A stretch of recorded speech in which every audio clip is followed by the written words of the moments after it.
Hello, this is Hi Bob Warbob, and let's play some Ultimate General Civil War. Hello, and welcome to another episode of Hi Bob Warbob Plays Ultimate General Civil War, as always. And I am joined today for this with by Something Compass. Yeah, man, good to be here. So, yeah, this is an interesting battle. If you get the flags right, the timing of the flags right, you can get a complete wipe here. But It's difficult. it's difficult because if you get too close to the flag, you'll trip it, and then your battle's over. Very true. I have a tough time getting a complete wipe in this battle. I think I've only done it one time. I had to fight it I tripped the wipe. 3 times, I think, to get it right. Yep, that I would expect if someone absolutely wants a wipe in this battle, you're going to have to do it a couple times because, and it's really I found it to be a really like tough thing. It's just you just get a little bit too close to that flag and you're done. It's like you will not get the wipe. Yeah. Because there's like no way to take that flag and then wipe out the remaining men who are going to be stacked up in the upper left-hand corner of the map. It's just very true. Upper right-hand corner? Yes. north right, yeah. Yeah. That's where they always end up for me. So you've got to get there, and I like the way that you've stacked men on the far left because that is the right thing to do in anticipation of the entire enemy army going up into the corner.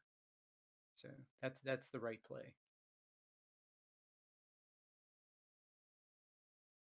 So the part down here is always touch and go, though. It's a problem because sometimes they'll charge you, sometimes they won't, sometimes they'll shoot you, sometimes they won't. It's just like you have to be there to keep them from routing the wrong way, but at the same time, it always ends up kind of messy. Yeah, pretty much every time I've played this, they've charged out of the woods, both the right and the left side of this clump of woods, right and left of the flag. Both sides will charge forward, and that's actually pretty good. You get shots on them. Yeah, but then they shoot you too, and it's not quite as nice. Yeah, I would say, though, that I'd be willing to take a few more losses in this battle to get a complete wipe, just because of how difficult it is. Yeah. And typically when I play this, these little side battles, I just play one and done. And you were talking about doing an Iron Man series. Thinking about it. What you do is you fight these battles, and like there have been a lot of times, my legendary campaign, I think, and also my Brigadier General campaign, where I would fight this and I trip the flag and go, yeah, I'll just take it and just move on with the campaign. So that's a slightly, that's an interesting way to play, that you're just going to take the result. We'll see. I don't. Especially a battle like this, where things can go, things go a little bit badly for you. You're not going to get the wipe. But at the same time, I mean, it's not really that important to get the wipe, probably. So no, not really. It's not too big a deal.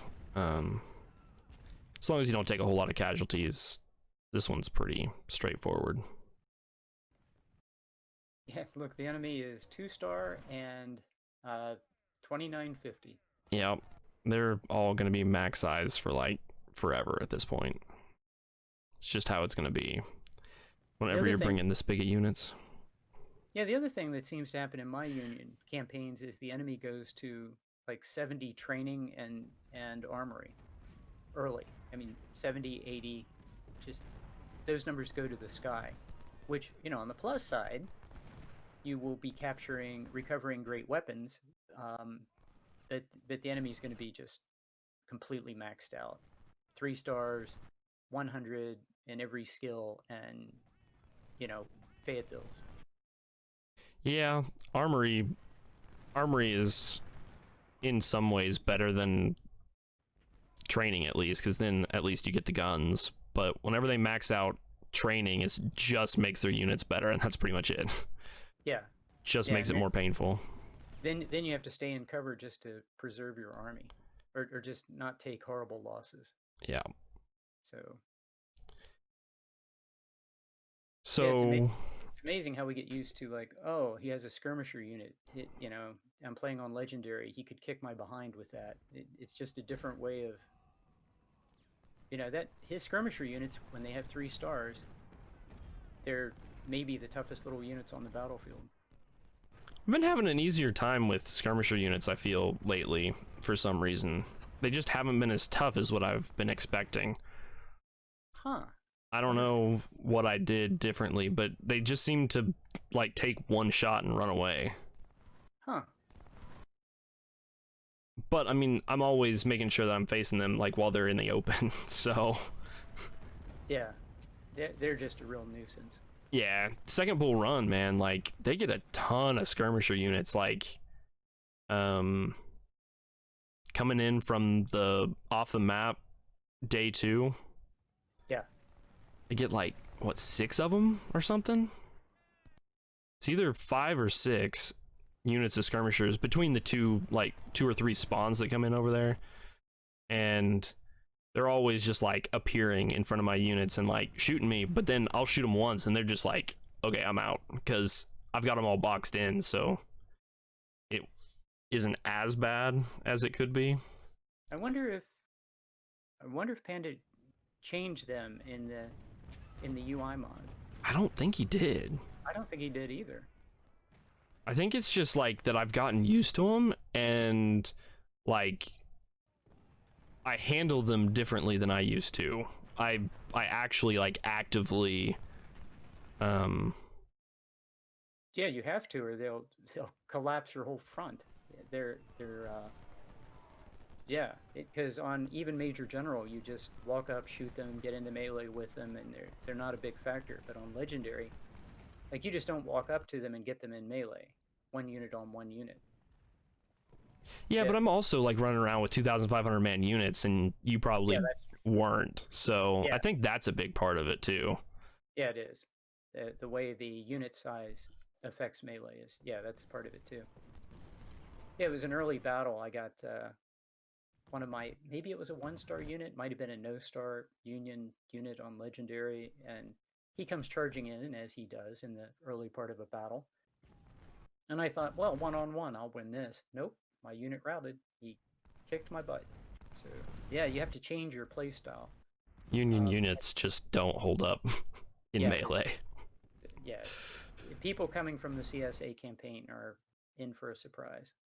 Yeah, I definitely got a surprise or two in there, but to be honest, like, at this point, it's not so bad anymore because now I've gotten used to it again and it's just not a big deal.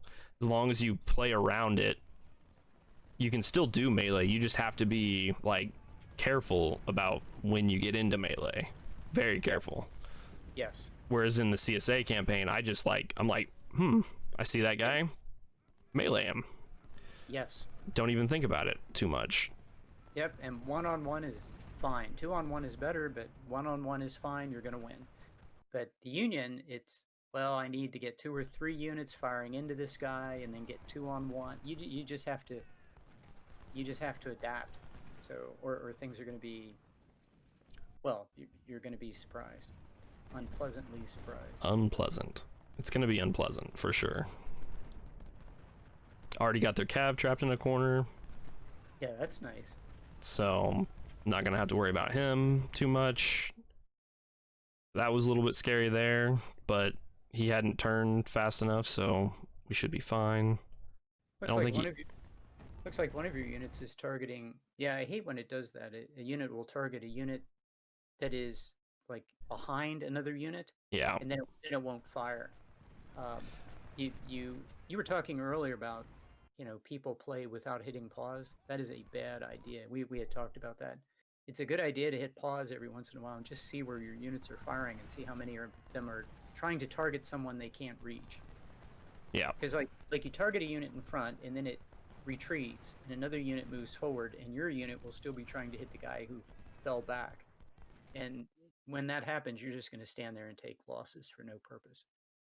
Yep, so, it's really painful whenever that happens.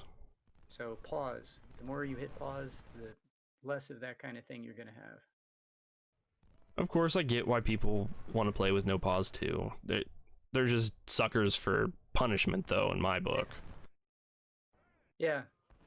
But yeah, I mean, if you some people are play good enough to do it. Yeah, I'm not. I'm not So, either.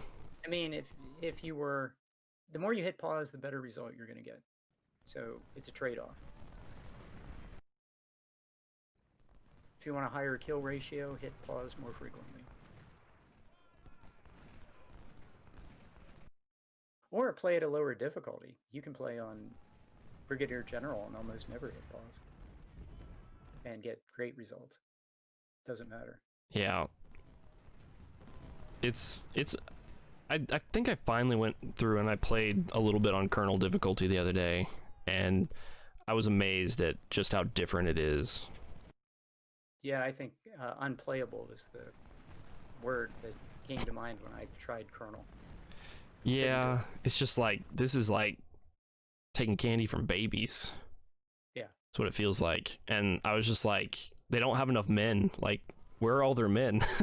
It's like, I outnumber them like 2 to 1, and all I did was just build an army. Like I don't understand what happened. Like, well, I did the Brigadier General playthrough after my Legendary playthrough.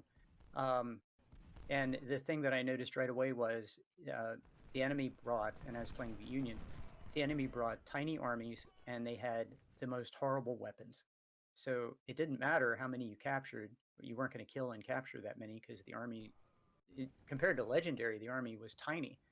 yeah. So you're not going to grind experience, you're not going to get promotions, and you're not going to get any good weapons. Just, they're going to drop all the junk for like half the campaign. So in many ways, I thought, well, Major General is a lot more fun just because, first of all, the enemy fights.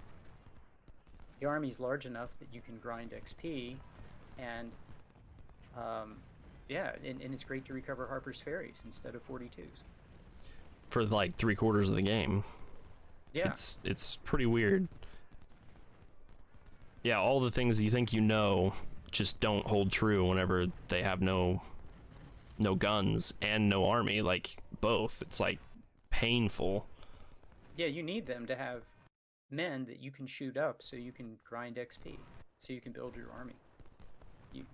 There's the trade-off, and that's why we focus on kill ratios so much. Yeah. So we've pretty much got them collapsed at this point. Yeah, this is going really well, and it's going to come down, as it always does, to do you trip the flag? The answer is no. I do not trip the flag. So you said it only took 4 times to... I think this was the third. Third, okay. That's not bad. And I got... The best I did was only 1,000 losses, and like most of them killed. Yeah. And could have killed the rest of them with basically no more losses. Yeah. This one, on the other hand, I believe, I will have to check. You took more losses, but you got them all. Yes. And do you want to take a random gander at my losses? Yeah, I was thinking you're probably going to come out of this with about 2,000.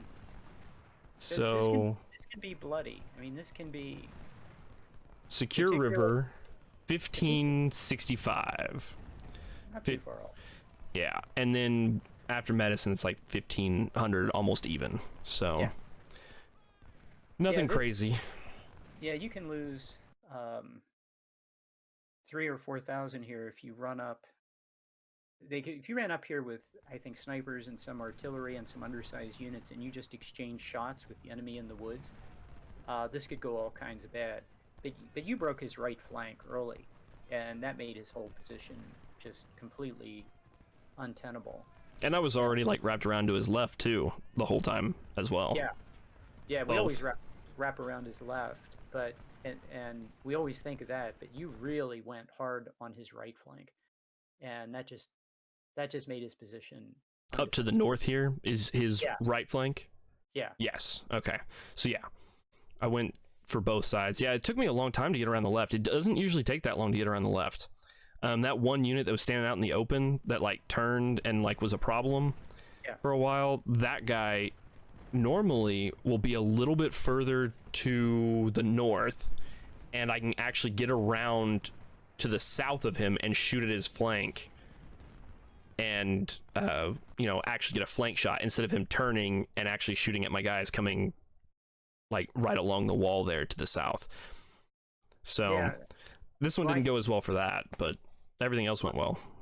Well, I think that the takeaway from this battle is, one, bring all infantry, because you don't get that many units. But two, heavily weight your attack on the left, like you did. Like, heavily weight it, so that your first objective is not to take this flag, but to get around his left and get to the north with a sizable force. And like, I've played this a bunch of times where I'd only have 1 or 2 units to the north, and then at this point I'm like running people to the north to get them up there. Right. And that's not the ideal. You want, like you did, where those guys are moving in that direction the whole time. And then you don't wear them all out and all that. Yes. And I mean, you only have 58 minutes. You're under a crunch, and they're going to be in the woods, and it's going to take a while to take them out. This is hard to do, to take them out. But yeah, I was watching your flag. You were very close to tripping the flag, just outside the range. Yeah, so that one unit started walking on the others and walked towards it, and I barely caught it in time. Yeah, and it is a hair trigger on that flag too, man. It is not coming back.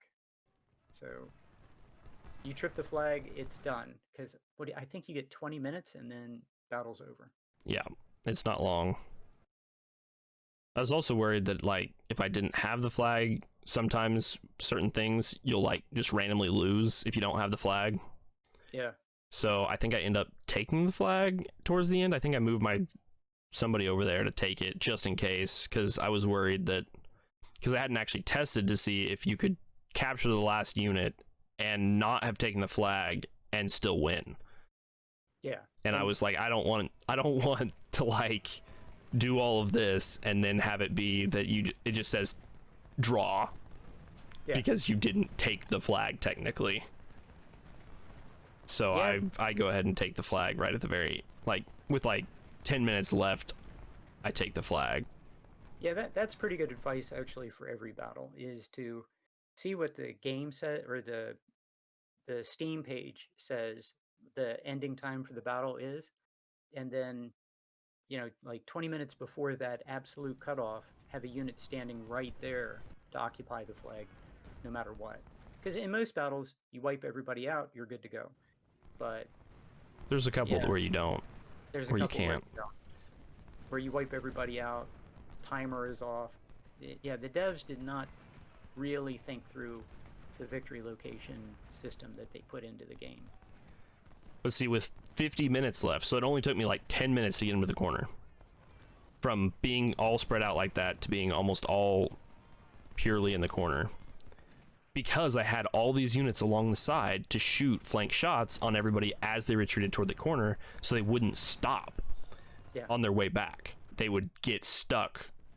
I mean, they would get hit and not get stuck, so they would keep flowing all the way to this corner. And this is a trick I use a lot, where I know where I want the enemy to route, so I set up units along that path that I want them to route, so then I get to shoot them continuously along that path. I do it at on the CSA side for supply convoy, where like up in that upper corner you got those trees and you can like get them all going up towards that corner. And I use it a couple other times in different battles. And I mean, this is kind of the same thing that I do whenever I'm setting up for killing units spawning on the edge of the map.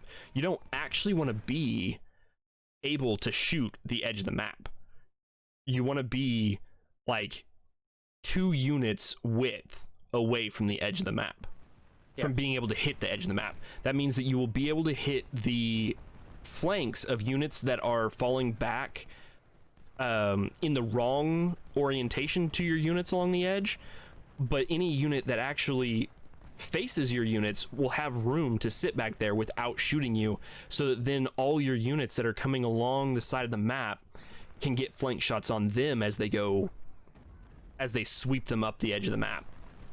Yeah, that is a really powerful technique, and I hope everybody listening understood that, is that what happens is the enemy comes in this case, they're already on the battle, but a unit coming in will lock onto a unit in front of it. And if you don't have your cone of fire right against the edge of the map, they'll come onto the map, move forward, advance, do that loading motion. And if, and then you shoot at them. And then if you have your units that are hugging the edge of the map come up on their flank, they're going to insta-route. And then you want to do two things, I think. You know the direction the enemy's going to route. If you're going to push them like into this corner, you want units all along their route of retreat that are going to fire into them as they retreat. And sometimes if they're flashing white, you have to tell your units to fire at them anyway, because your units that are fresh will not want to fire at them. They're looking for a fresher target. Does that make sense? Have you found that? Yeah, that's true. Like, unless your units are moving. Right. A unit that's moving basically says anything that I can shoot, I will shoot. Whereas any unit that's held position or just standing in place will only fire at a unit if it is not currently routing. Right. And you want them to fire at the routing unit that's right in front of them to do damage. And we come back to, hit pause. Hit pause. Tell that unit to fire at that white flashing unit that's right in front of it and do damage as he falls back. Otherwise, he's just going to, like throw flowers at it and wave at it as it goes by. So, yeah, and you want that. You want it to go through a gauntlet of fire before it gets up into the corner like this. And yeah, this is great. You're getting both pass-through damage. This is just, and you have 28 minutes. This is just, the timing of this is just perfect. And you didn't trip the flag. But nope. The hardest part about this is, for me in this battle, I've been tripped up so many times with just got too close to the flag. Yeah, I've only done this one time, by the way. I've only managed to not trip the flag and wipe them all out once. I think I actually technically succeeded twice, but one time I took like 2,500 losses. So maybe I did play it 4 times. I think I succeeded twice and didn't wipe them out twice. And one time I had like 800 losses and didn't quite wipe them out, 800 or 900. And I was like, man, this is really nice. And then I get to the edge over here and like they just don't die. Like I just could not get them finished off. And I actually ran out of real time, not because of the flag capture, but just straight up ran out of time. Yeah, you can easily run out of time here because he might fight harder in the woods. It might take a little bit long. This comes down a lot of times to just seconds. Well, minutes. In-game minutes. But this can be a very, very close thing. And when it's been very close, that usually means I'm close like 5 minutes the wrong way, if that makes sense. Yeah. Like I needed 5 more minutes to do what I was trying to do, and then do I refight the battle to do exactly the same thing, just 5 in-game minutes faster.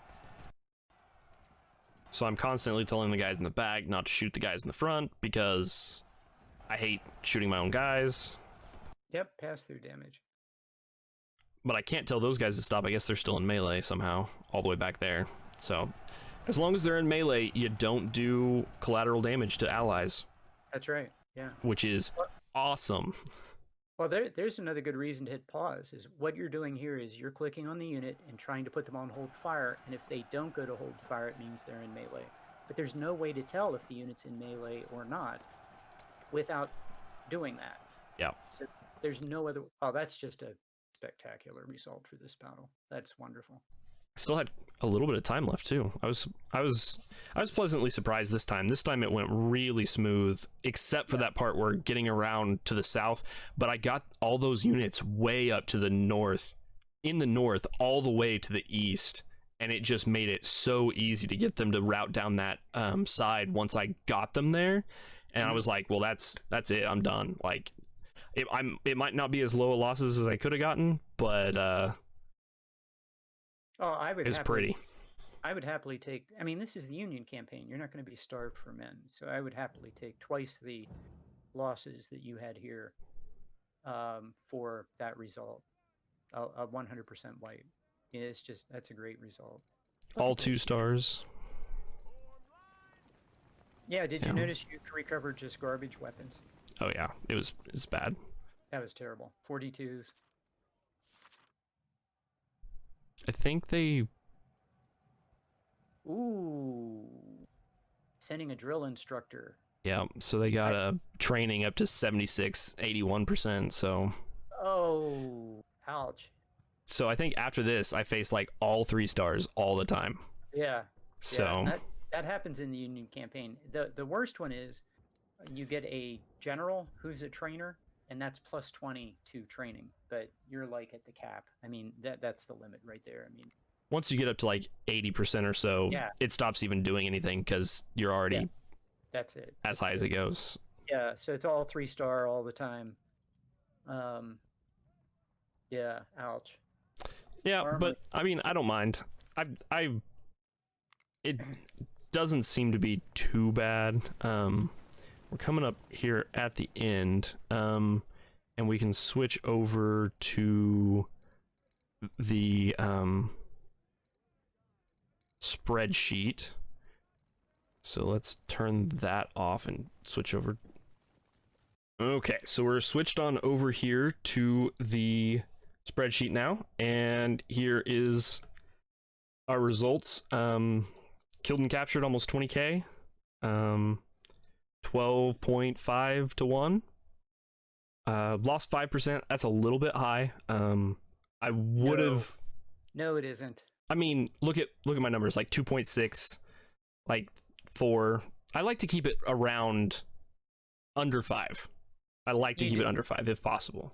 You do know how unrealistic 5% is. Oh yeah, I completely know how unrealistic 5% is. But if I can, I like to keep it low, because this is your experience gain. The lower percent losses you have, coupled with more experience gained, means that you gain more experience for your army. Yes, but you just charged uphill across an open field into an enemy in high cover, backed up by artillery. With no artillery of my own.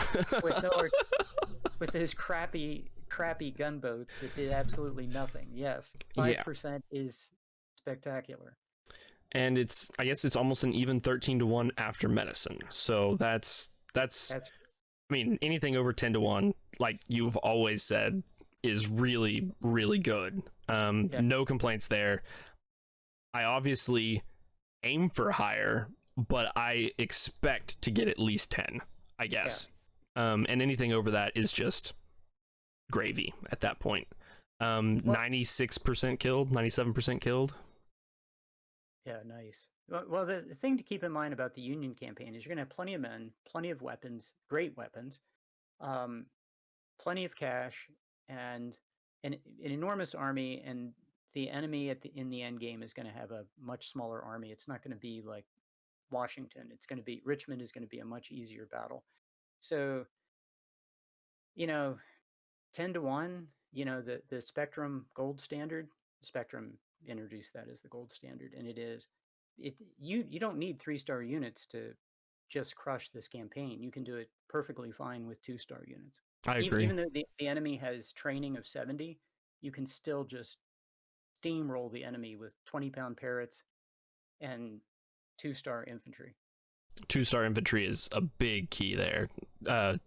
They are going from a 1-star to a 2-star is night and day, and 3 stars are really nice. But I mean, the fact of the matter is that you can't have very many of them, and you're playing on Union, so you can't put raw recruits in them. Right. And the way that you do it, where you break down your entire army just to shift your experience up, I mean, I take a long time to build my units, don't get me wrong, but I don't think I could handle that. Well, here's the thing about the Union Army. You're going to have an enormous Union Army. So if you do that, you're going to be spending days just building units in camp. I mean, if you're willing to do that, you can end up with a lot of 3-star units. But what's the payoff for that? The payoff is absolutely nothing. I mean, you don't get, you're not going to double your kill ratio. You're going to get, it's going to be better, but you're also going to lose more experience too. Yeah, and really, when I played my Union campaign, I just didn't. I just decided it wasn't worth it, and I just poured raw recruits into my 2-star units and didn't worry about it. Now, I think there's a logic for having a core group of 3-star infantry units you can pull from to make artillery, snipers, and cav. But it'd just be a feeder system for your support units, because 3-star artillery is just really great, and you can have a huge number of 20-pound Parrot units as the Union. Yeah. That's nice to have. 3-star snipers are fantastic. That third perk is really, really wonderful. So just last week, whenever I was over Thanksgiving break, so I haven't told you this, but you probably saw the video that I put up, but I actually lost power for a whole week. Oh man, I didn't. I knew you'd lost power. I didn't know it was for a whole week. Yeah. So did you notice there was a week I didn't put out a video? Yeah. that would be it. Yeah. And then Thanksgiving came up, and we had planned to get together, and I missed your message. I was playing a game with my wife and missed it, and so then I couldn't put out one last week or this week. Last week, I don't know. Yeah, last week I couldn't put one out. This week, obviously we're recording it now. And so last week I finally got back into the game on like Thanksgiving or the day after Thanksgiving, and I went to do my camp for Second Bull Run. Yeah. I got on the computer at about 7 a.m. I spent 3 or 4 hours doing camp, got up, ate some breakfast, spent till about noon, got off the computer, ate some lunch, and then I think I ate around 8 o'clock that evening, and I was still doing camp at midnight. Yeah. And then I went to bed, and I was like, that was a day of 16 hours just to do the camp before Second Bull Run. I have been there and done that. 16 hours to do a camp phase before a battle, and thought it was time very well spent. Oh yeah, like I got so I started out with maybe 10 2-star units, and I split those out, and I ended up with almost a core and a half of 2-star units. Yeah. Just based on that. And then I made sure and got all my other units to be 1-star. And it was only maybe 10 1-star units. So it was 1.5 cores of 2-stars, and then half a core of 1-stars, and then a full core of just 500-man raw rookie recruits, just 24 units, or what is it, 5x4, so 20 units 20 units of just 500-man rookies, just so I can stack them together and get a 2,500-man unit, no star, that can just run around by itself. Yeah. So that was, and it took me that long because I was doing the whole thing where this is getting into spoiler territory. You can duplicate commanders. Stay tuned. Yes, looking forward to that video. So I'll have to explain it better, because I don't have a camp video made for Second Bull Run, because it took me 16 hours to do the camp, and you can't have a 16-hour long camp video. Well, you can. I advise against it. I'm pretty sure people would fall asleep somewhere in there. But I've always said that the battles, getting great results, that happens in camp. I mean, yeah, there's work in the battle itself. You have to have a good solid strategy and be using solid tactics and mechanics. But where you really get the edge is spending time in camp, building the army that is going to go into that battle, that's customized for that battle. So yeah, many times I have done exactly what you described, except I'd spend days in camp before a battle. Yeah, I've had it where I've spent a couple days doing camp. Usually not it would be 3 or 4 hours at a time. I'll do 3 hours of it, and then I'll be oh, I'm bored, and I'll get on my phone and watch somebody else play a battle, or read a book, or just Yeah. while I'm working, I'll just randomly get on the background and like do a couple bits of camp, like while I'm working, then go back to work and do work stuff, and then come back over, do a couple camp things. And technically the game was running for 8 hours, but I didn't do 8 hours worth of camp. Like, this was just me sitting down for 16 hours and just like barely eating in between and just doing camp. Yep. And that was probably the longest I've ever spent in like basically one sitting just doing camp. And like, I didn't do anything else. I didn't get to play a battle before, I didn't get to play Second Bull Run after. Like, it was just camp all day. I understand. Been there. I was a little sad because I really wanted to play Second Bull Run, but by the time I got done, I was like, I'm done. This is... Well, I've found that if you spend all day doing a camp phase, you're better off just like shutting it down and coming back fresh to fight the battle. So you're going to do better. You're going to do better if you're fresh, because after you spend a dozen hours in camp phase, you're not going to play as well. That is probably true. So at least I found that. I'd spend 6 hours in camp or something, and then I'd go fight the battle, and I'd get a result, and then I'd, shut it down, come back for the Union campaign. The Union campaign, I'd fight battles over and over again. So, and then, come back the next day and get a much, much better result. So, yeah, I agree with that too. So politics, obviously going for the most men. You are going to be flooded with men. Oh yeah, yeah. I mean, for sure. Well, I like that innovation that you have. Maybe we can ask Pandakraut to update the UI so that we can build units of 6,500 that can't be brought into battle, but just can set in, in the army. I mean, yes, but at the same time, it's like, I don't know if he can actually make it where you just can't bring them into battle. That guy did not do very well. Only got basically no experience there. But a lot of these guys are sitting at like 12, 14, 15% experience after adding rookies. So I'm pretty happy with that. It's not great. But some of these guys gained a bit. 10% per battle or so is pretty good. You just don't want to... You definitely don't want to like hit this and go drop a star, because that's always... So none of these guys drop stars, so that means I definitely gained experience in every single unit. So overall, my experience total is going up. I did a series one time where I was just pouring raw recruits in, and I was showing that, and I would type in the unit what the efficiency was going into the battle so people could see after the battle, and you would get about 8 efficiency gain per battle. Then put in raw recruits, and it would drop down to 4 or 5, maybe 6, something like that. So when you put the raw recruits in, what you see is your efficiency drop, but you can't see it, how much you gained in the battle that you just fought. So it's a little deceptive. You're going up every battle in efficiency.